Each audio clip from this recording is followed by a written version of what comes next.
Good morning, everyone. This will probably most likely be the last one that I do on this frame. As you all know, I've been trying several things. This one, I think I have it, and I'm pretty sure I got what's wrong with this model. Now, on this frame here, I took a piece, I couldn't find brass quick enough. I had to order brass. It won't be here for another 10 days.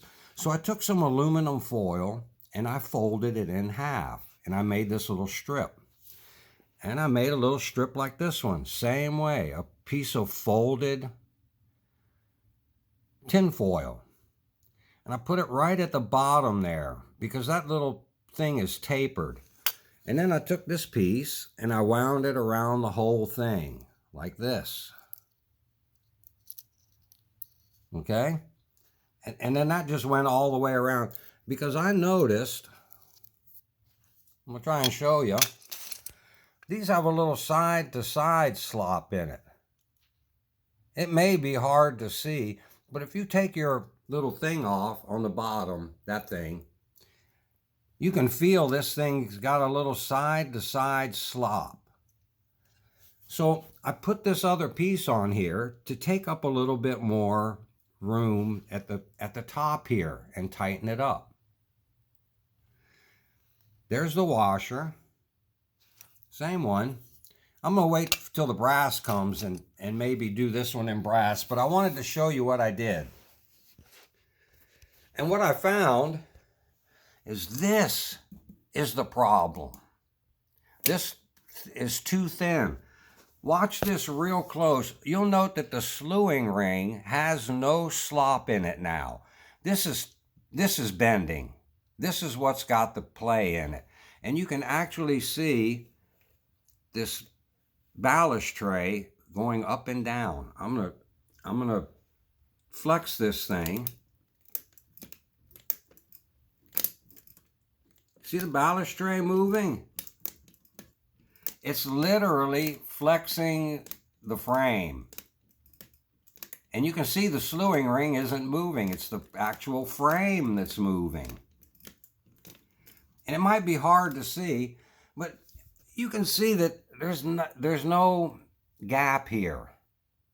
I don't get much side to side. Most of it is in the looseness of the pins. I get a little bit of side to side, and a lot of that is just looseness in the pins. The slewing ring isn't moving. Now this thing turns pretty tight. It is nice and tight, but it does turn.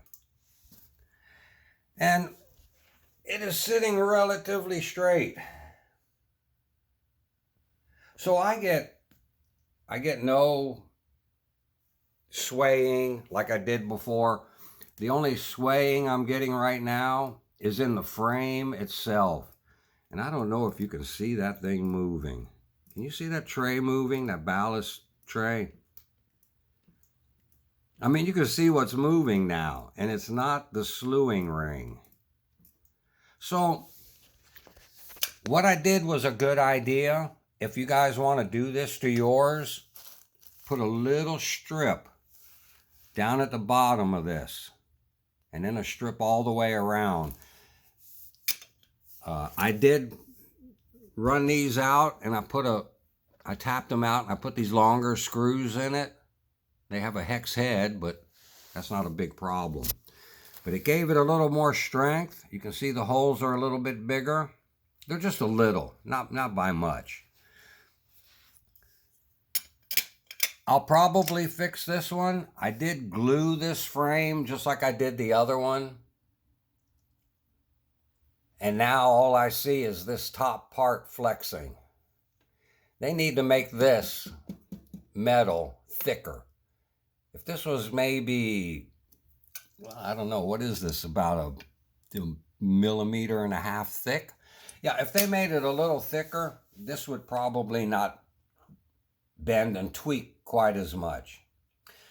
But there you go, guys. That's the tightest I could get it. If anybody comes up with a better idea, post it for me. I'll do it again. Anything to make this thing better. But that was the best I could seem to do with it. It does seem to work a lot better. I don't get the slop that it used to have. It's a lot more steady. I don't have the boom down a lot. Let me get it over here. But you can see it's down like most of them. It'll be this guy here. That guy right there. But you can see that it's tilted down pretty good. And it will take a little bit more, but I like them up high. So there you go, y'all. That was my best fix on it. This was actually pretty easy. All I did was take out these 4 pins here. And all I did was lift the body off. And I set it on this. I just set the 4 corners right here. And it would stay sitting up because it's balanced. And then I take it off. I change the tracks and everything else. And then I just take this thing and pop it right back on and pin it. It's easy to take the frame off because all you got to do is pull these 4 pins here and lift it right off. So it was pretty easy if yours is done to change the frame. I do recommend asking NZG to send you another if your frame is tweaky and do this little tiny fix. All it needs is this little thin washer to tighten this up and something to take the slop out of that taper. I don't know if you guys can see it, but that's tapered, and that's a bad thing. This thing does not have a taper. So that this bottom piece tends to, see if I can get enough light in here. You can literally see that there's a big gap there. And this thing just rocks around inside here. So if you're up to it, give it a shot, guys. If not, maybe they'll fix the frame. Who knows? All right, thanks for watching, guys. Have a great day.